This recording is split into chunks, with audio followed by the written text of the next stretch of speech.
the edge of everywhere, where we all really live, each waking and dreaming hour.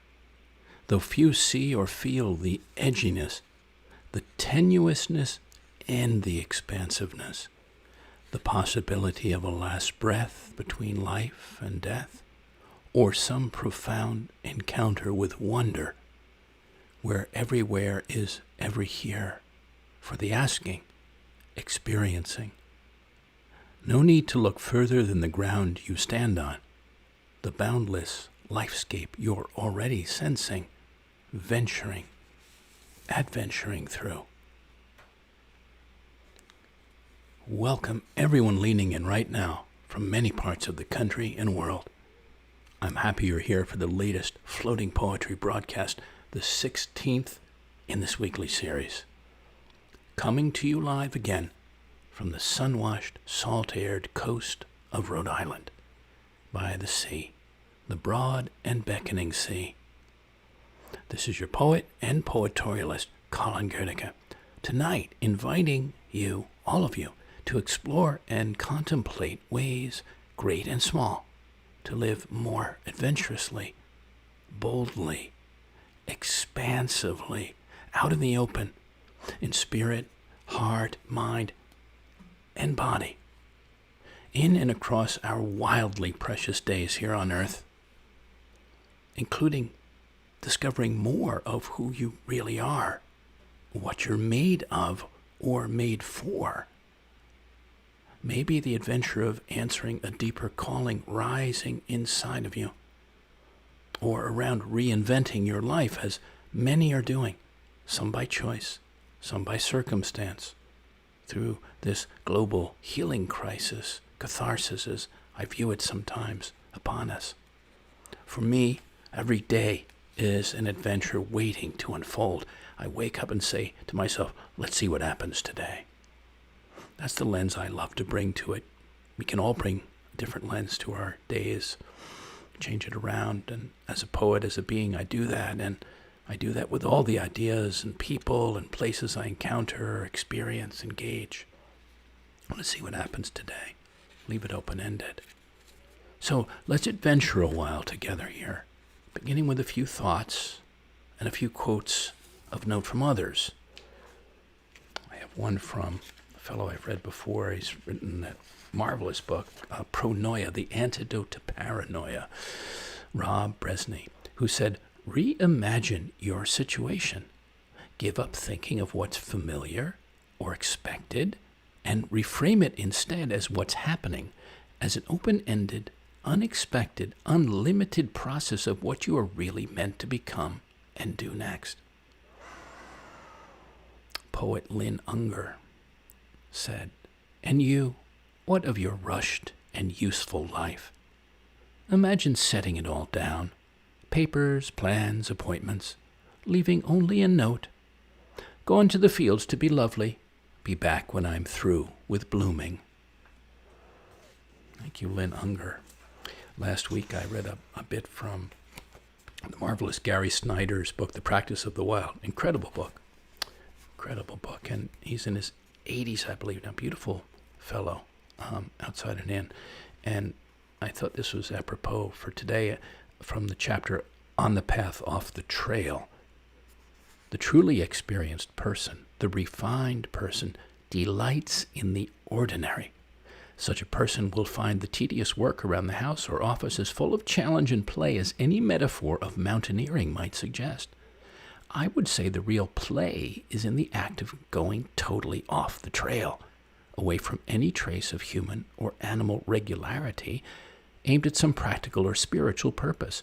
One goes out onto the, quote, trail that cannot be followed, which leads everywhere and nowhere, a limitless fabric of possibilities, elegant variations a millionfold on the same themes, yet each point unique. Every boulder on a talus slope is different. No two needles on a fir tree are identical. How could one part be more central, more important than any other? One will never come onto the 3-foot-high, heaped-up nest of a bushy-tailed wood rat, made of twigs and stones and leaves, unless one plunges into the manzanita thickets. Strive hard. Our skills and works are but tiny reflections of the wild world that is innately and loosely orderly. There is nothing like stepping away from the road and heading into a new part of the watershed.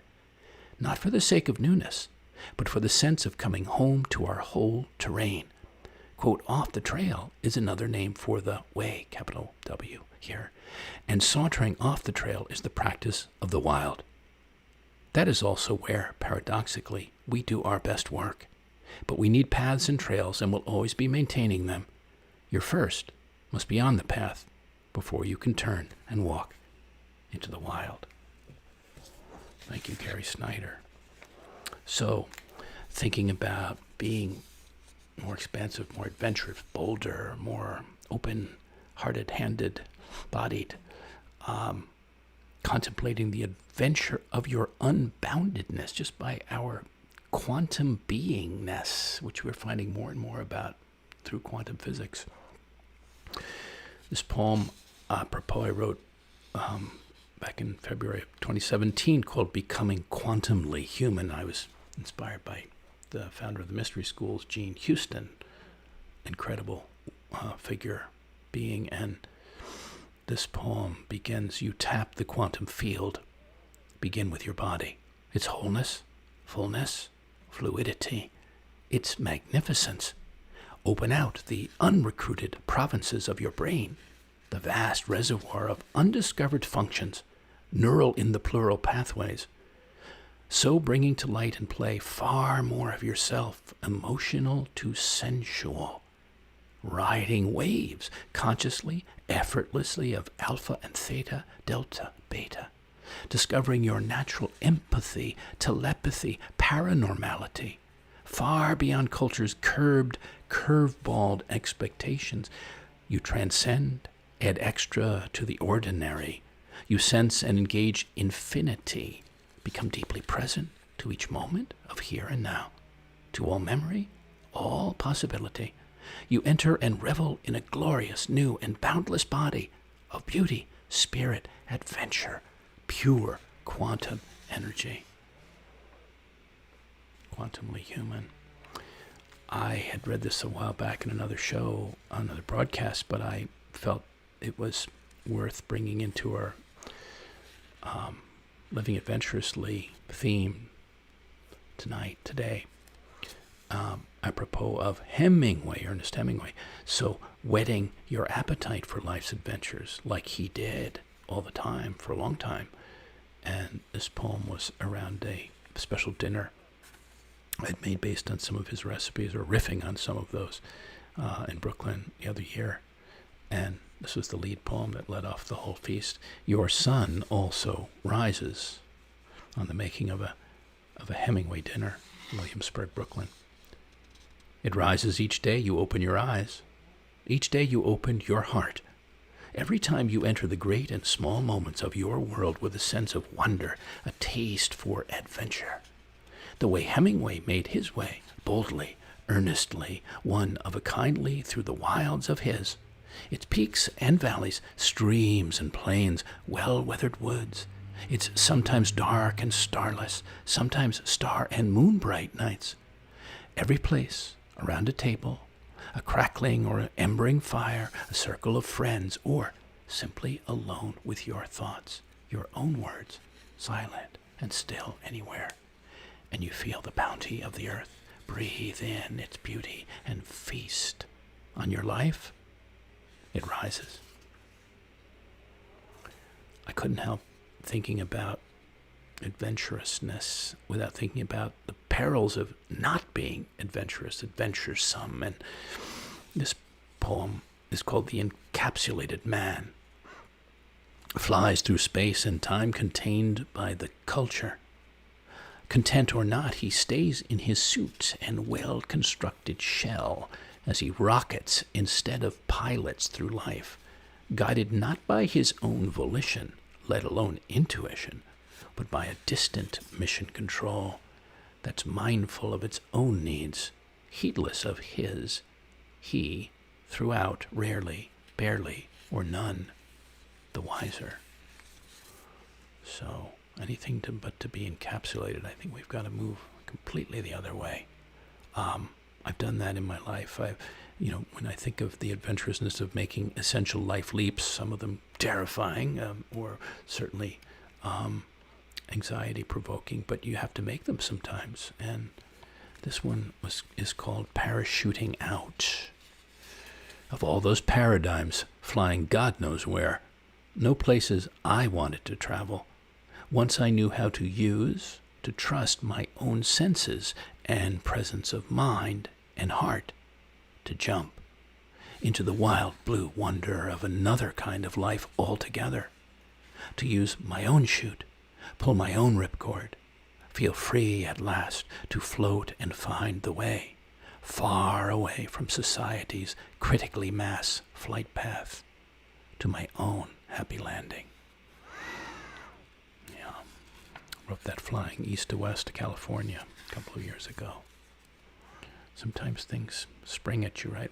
Realizations, revelations, epiphanies, things like that. What about the first mentioned point? You talked about reinventing yourself by choice or necessity, and making it an enlivening experience, however daunting in some levels, but to make it enlivening.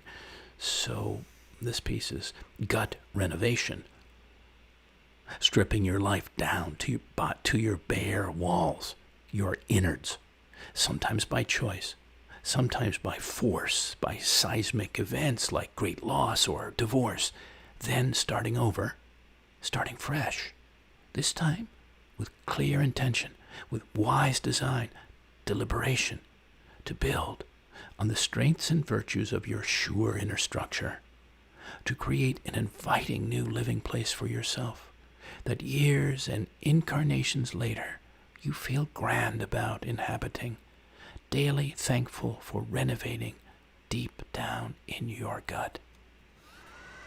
Gut renovations, sometimes they're worth making, even if they're gut-wrenching at first. I'm sure that we would want to touch on purer adventures in nature, going into the wilderness, worth seeking experiences. And I've had many around the world, and here were some from Alaska. This was kayaking in a place called Ford's Terror. How about that name? Ford's Terror in the Endicott Arm of Southeast Alaska one July. There were icebergs. It was July, but there were icebergs. It's called waterfalling.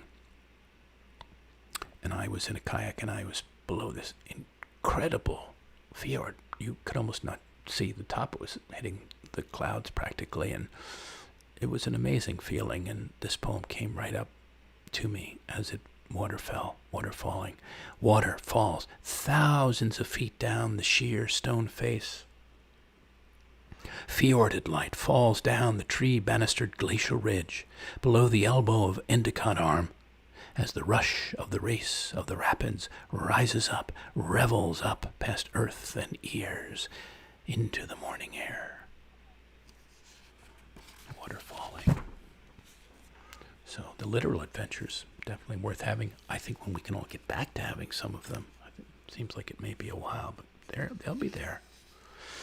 Another Alaska moment was I was on a little fishing boat, 42-foot, the Siouan, in the Inside Passage, and just three of us, and the captain said, well, if our water runs low, you'll have to go out and hack off some icebergs. We'll melt them down.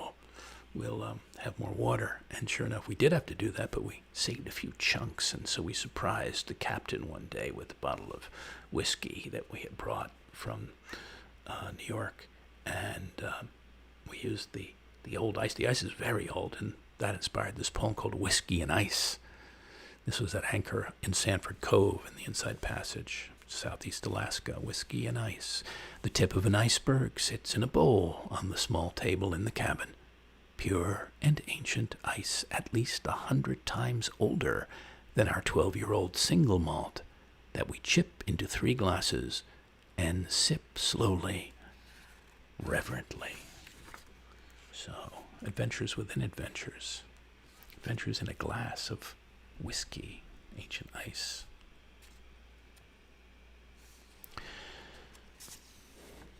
Then there's seeing with what I would call a venturing or adventuring eye. So just the way we look at things can be adventurous. And a little while back, I was on an ancient island of Kea. I've read some other poems from there in the harbor of Goedecke, and there were ferries and some other boats in and out of there in the Cyclades, in the Aegean. And every day when the ferry would raise the anchor, it was this immense anchor. You would hear it through almost across the island, but certainly in the harbor. And it was a fabulous sound, very powerful.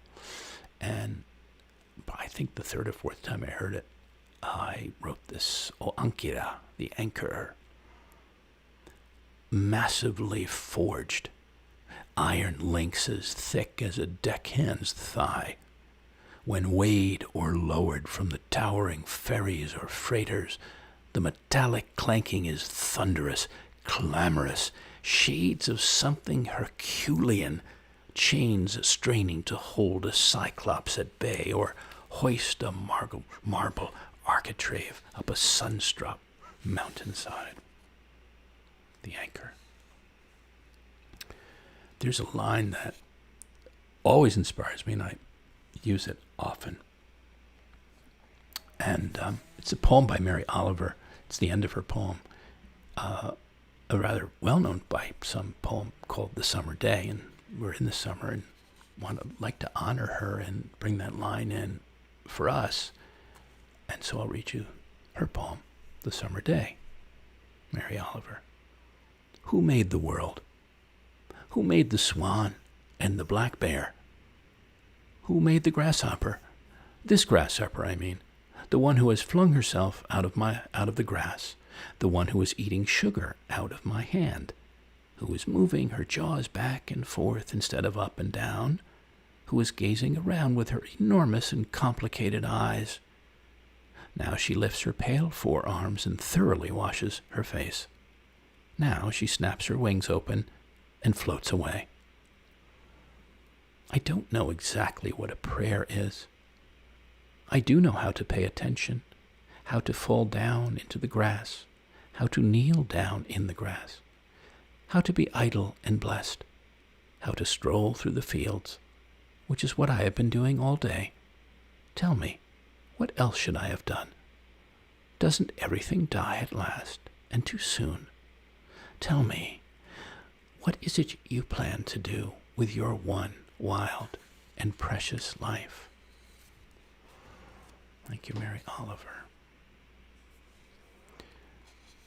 I am always excited when I can honor my friends, my dear friends, and I see lives, my own and others, in often a larger context, an enlarged context, and I seek to honor that in them, even if they don't always quite see it themselves, or maybe I can help them see more of it, expand it more. So this was a poem I'd written for my friend Johnny Davidson on his 46th birthday. Man lands on Earth. The year the first men landed on the moon, a man to be, Johnny the First, landed on Earth. He and the Earth full of surprises, like the look in his mother's eyes. What bright moons, suns themselves. And what a place and year to set foot in. Led Zeppelins floating in the air with 747s. A president with the middle name of Milhouse. A swivel-hipped singer riding high in a long black limousine. Midnight cowboys riding way low on New York City streets. Even an artificial heart starting to samba. His first landing was all possibility. His landing since and next, just as remarkable. I think of also honoring the then and now exploits of our friends. So not just their springing forth first in the world, but then and now. This is from my wonderful friend, spirit brother up in Maine, Richard Loren, on his 77th birthday. Lauren of Arabia. This was in connection with his, he worked with the Grateful Dead and managing them and being their agent, and did a big concert in the pyramids in Egypt back in time, and this ties that in. Lauren of Arabia. Once upon a time, yes, adventuring among the great pyramids. Now, more quietly, still in your own valiant, colorful, and forthright way, cutting a bella figura of a man, a cook, a singer, explorer, and lover of life, and your most dear lady wife, in the blue water wilds of Maine, in the mirrors of many radiant memories, in the terroirs of what is now and whatever may be next. So keep our horizons wide open, no matter how old we are or how young. Keep widening them. That's what I say. There's a fellow that I've known for some time out in Seattle way who crazy about being in wild waters. And his name is Tim Girvin. This was written for one of his birthdays, wild watering. So here's a man who literally dived into his passions. You, braver of the wildest waters, fiercely embracing waters, venture in bare and second shadow skin into the arms of the deep and darker mysteries, siren-sung melodies of the endless, restless ocean, mirroring at heart and root its elemental energies, insistencies, touch and untouchabilities, showing us how to commune with the rampant nature of our own freer flowing, fuller flowing inner and outer waters. Hope he's in good form. I haven't spoken to him in a while, but I'm resonating that out his way. I have to let him know I honored him tonight. There are people that maybe we all know, some of us know, that see their lives as remarkable voyages. I know a few of those. I see mine that way. I love seeing it that way. It's more interesting, more colorful.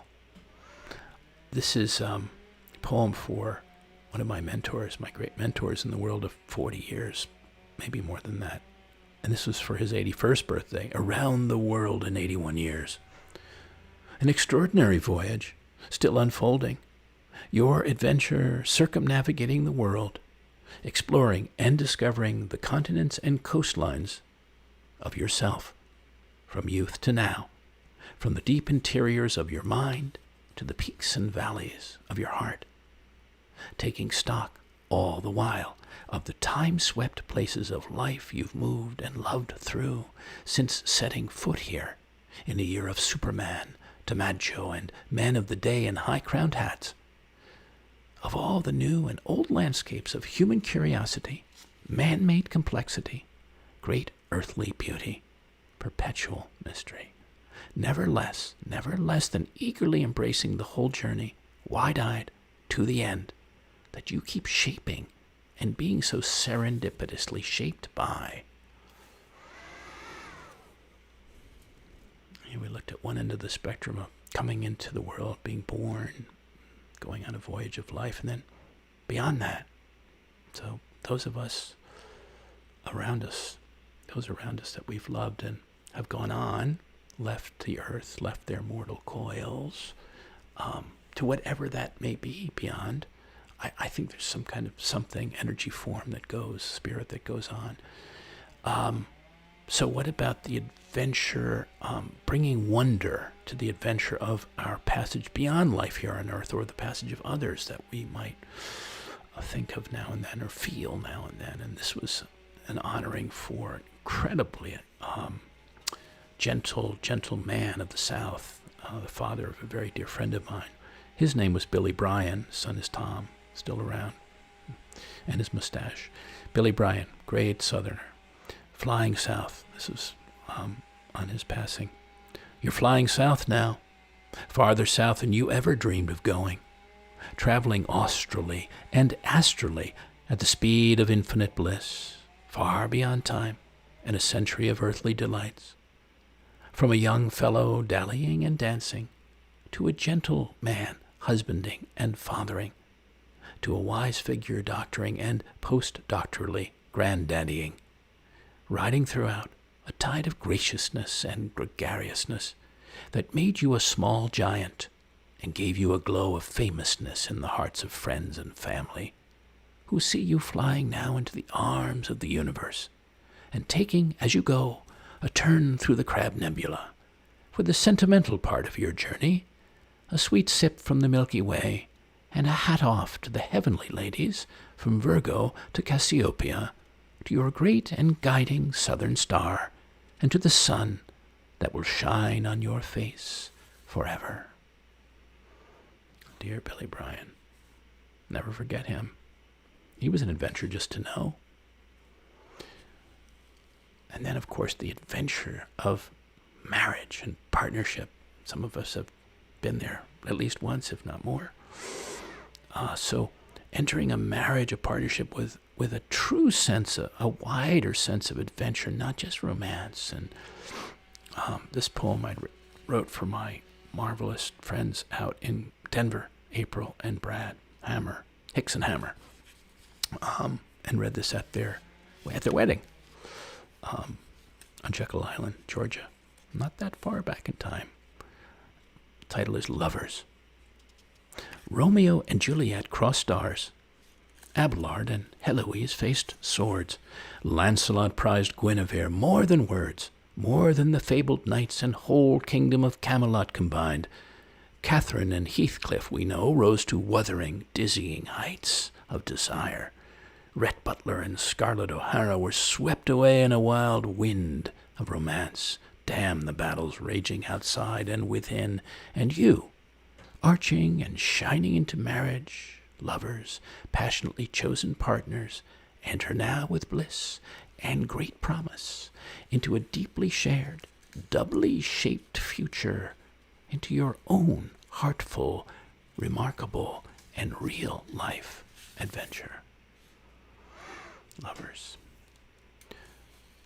And then, of course, there are many simple adventures. Just watching clouds is an adventure for me. I'm sure more than just me, and children and adults alike. Pure and lovely. This was written in Mexico in the Yucatan on the Mayan coast.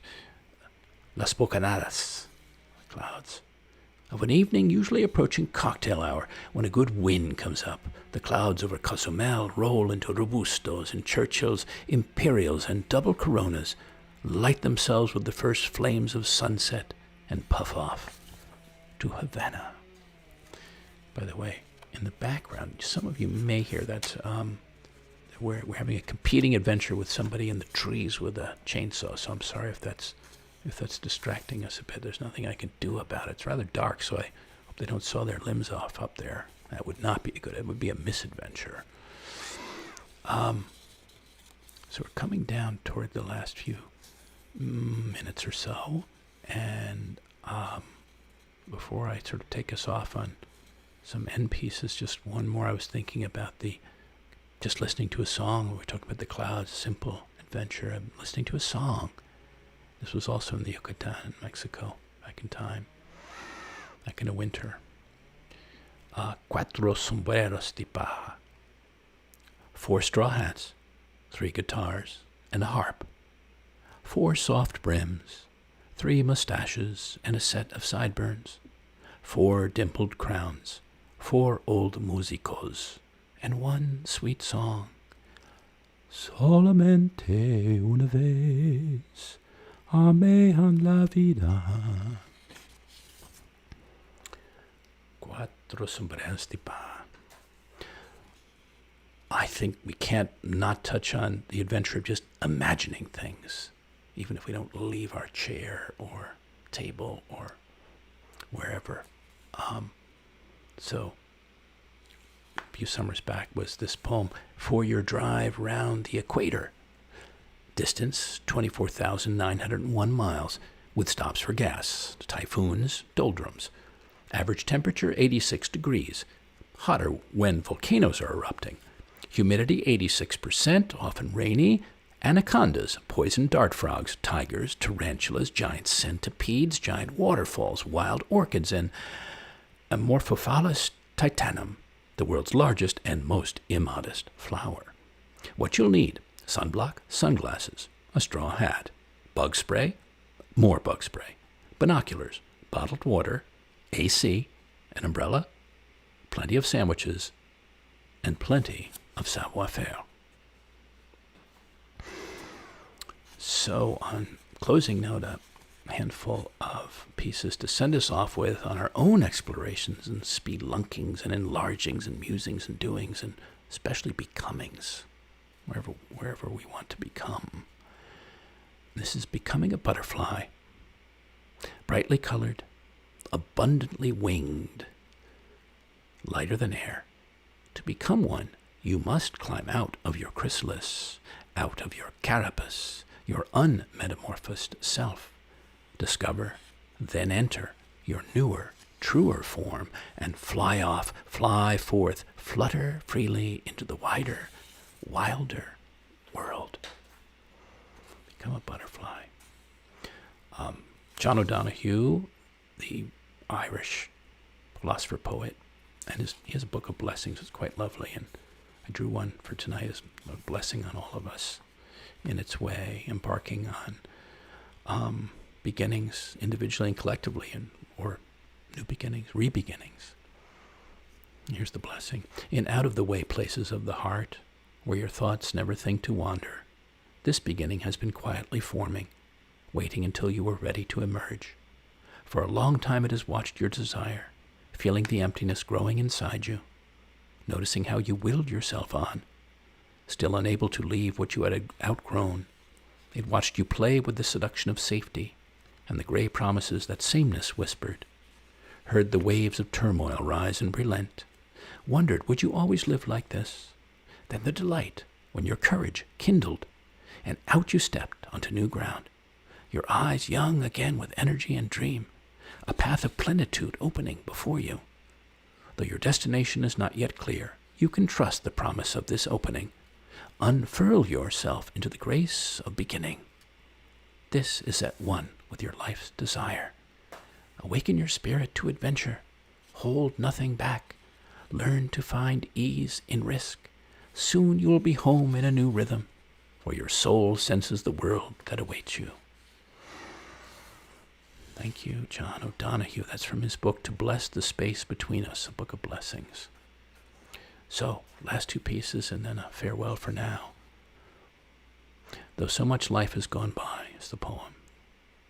So much loving, discovering, laughing and dreaming, desiring, perspiring, dancing, creating, wandering and wondering, through half a century and more, of moments that lasted a moment, others that touched infinity. The party is just getting started. A different party altogether. A wildly free fiesta of body, of beauty, spirit, and song, flowing with enough joy to last well past the rest of this lifetime, to toast and feast on for the best of this brightly lit new lifetime. So we can dream into some fiestas for ourselves of all kinds. And the last piece for now, There is an end.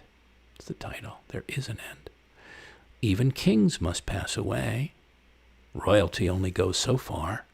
Mortality rules all in the end.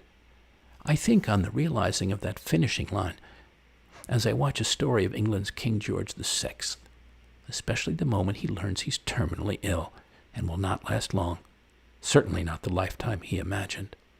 I feel in him, in me, the bitter sweetness about that rare yet fleeting place of being in the world, whether we know it firsthand or not, a place to hold dear, however long or short we're here. Thank you for leaning in, and thank you, those of you helping to support these programs and poetic arts with welcome donations, and thanks to my gracious patron, Odin Cox, who provides the fine setting here in Weekapaug, where I broadcast and where I'm poet in residence. Contributions can be made by PayPal and Venmo and directly through my site. I always welcome your comments and queries. Keep them coming. Meanwhile, I'm glad to be touching hearts, minds, and spirits tonight and other nights and in desired ways. Above all, I appreciate your enthusiasm and encouragements and spreading the word of these offerings around your circles. Replays of all the broadcasts are online to share or hear another time. I hope you'll lean in again. Until then, good days ahead, adventurous days ahead, and good spirits.